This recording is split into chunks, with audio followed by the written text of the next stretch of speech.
listened to the voice, went home, wrote it down. I'm like, the Kumpany. And I just started, you know, remembering everything. Like, okay, I love Prince, I love Parliament Funkadelic.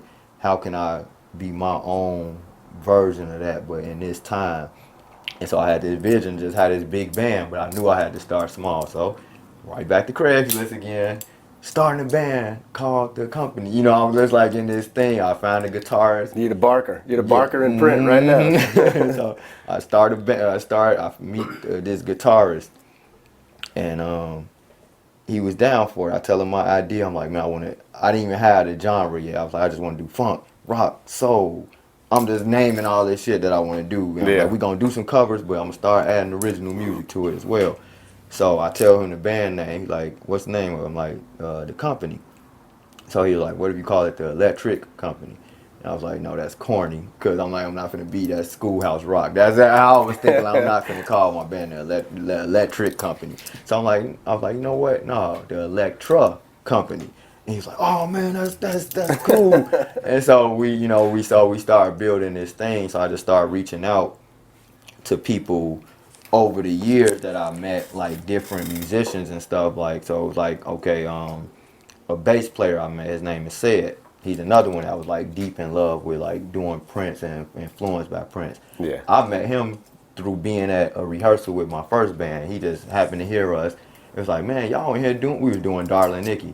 He's like, man, y'all in here doing my man up in here and y'all sound good. He's like, y'all keep in touch with me. Little did I know I'm gonna be working with this guy. That's how it works. Yeah. That's how it works. Down the road. So he like I took him up on that. So when I left that band, and it like in between time, he had hit me up when I started getting back in the scene. He like, man, where you been at? I'm like, man, I just been trying to get stuff together. He like, come out to this jam. So I go to this jam with him. He got a group, and I just, do a little stuff with him. I jam and have fun with him at some spot on the south side. Then I tell him, I'm like, hey, I'm gonna start this band. I got a guitar player already.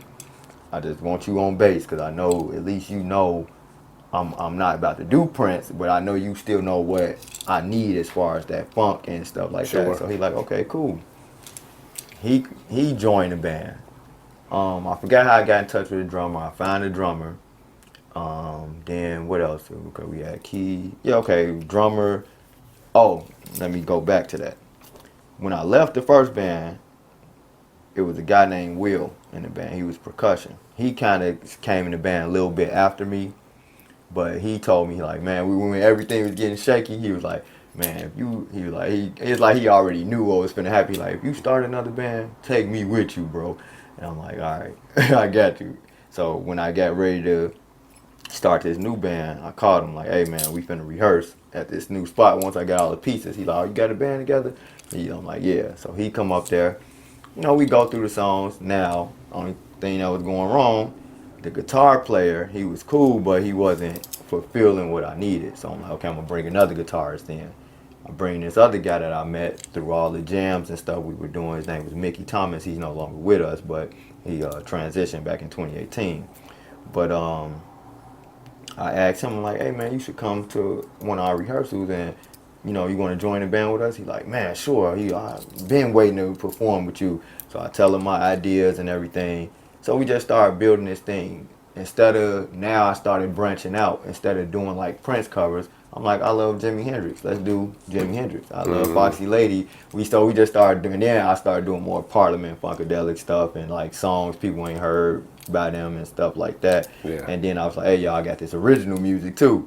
So those times when I was like took a break, I was like working on my craft, trying to figure out this sound. So I brought these songs to them. They're like, all right, cool. And yeah, we just started. It started forming. The original guitarist I had, he ended up, him and the new guitarist I brought in didn't gel right. So he started getting angry about it. So I was like, man, that's not the energy I want. But I really do like how he plays. So we gotta go. Mickey ended up taking the spot. So it was me, Mickey, Sid, Big Wheel, and I can't get this dude, the drummer that was in the band with us. I can't get his name. He's a cool dude. But we started this thing, and I think our first show we did was at the spot I mentioned, the Underground Wonder Bar. And this by this time was 2013. So I'm like, all right, y'all, I need everybody. I just slowly putting my vision in place. I'm like, first, I need everybody to come dressed. I need y'all. I know y'all older than me. I'm young as ever. I'm in my by this time in my 20s. I'm like, I'm older. I need y'all to come in that Parliament Funkadelic style, wear some glittery stuff. Yeah. So then at first they're like, man, we ain't gonna go all out, but we gonna do it. So they came. I set the whole bar. By this time, the bar knew me because we won a talent. My first band won a talent show there and everything like that. So I was able to just even ask them like, "Hey, can I do a show here with my new band?" And they're like, "Okay, we're gonna give you a shot to see what y'all do." So I just went all out. I'm like, "Let me go get a fog machine. Let me go get all these LED lights because I'm gonna bring this to life." To the atmosphere. Went and changed my whole when I off my first band, I had a cool dress style, like I'd be dressed up and stuff like that. Had little fedoras and suits. I just changed it all up. I'm like, now it's time to get into what I really fully want to express myself. So I went and bought this silver jumpsuit. Went out on stage, and I had a background singer, Julie, at the time. So I'm like, all right, y'all, let's do this. We went out and did that show, and people was like, man, what is going on? Like, we just went all out and did it. And from there, that was the beginning of what started Tamarie T and the Elektra company. Right then, I went on. I know you got probably questions to ask me, but I just had to get you right there in that spot. Yeah. Subscribe.